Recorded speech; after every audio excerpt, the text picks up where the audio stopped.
جس شخص کے پاس علم نہ ہو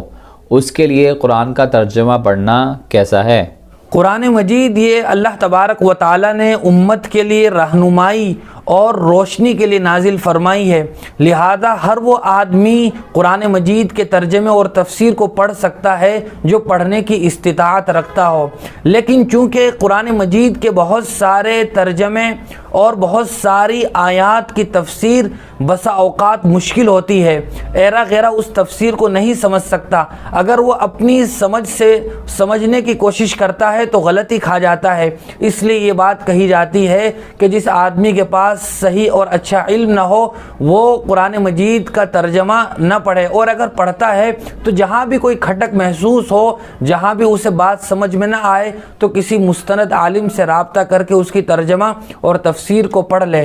ورنہ اگر کوئی آدمی سمجھ رکھتا ہے اور ان باتوں کا اہتمام کرتا ہے تو وہ بھی قرآن مجید کا ترجمہ اور تفسیر پڑھ سکتا ہے۔ بہت شکریہ مفتی صاحب آپ کا۔ اسی طرح کی مزید مسائل کی جانکاری کے لیے ہمارے دار ارقم یوٹیوب چینل کو سبسکرائب کریں، ویڈیو کے نوٹیفیکیشن کے لیے بیل آئیکن کو دبائیں، ویڈیو کو لائک کریں، صدقہ جاریہ کی نیت سے ویڈیو کو شیئر بھی کریں، اور اسی طرح اپنے سوال ہم تک پہنچاتے رہیں۔ جزاک اللہ۔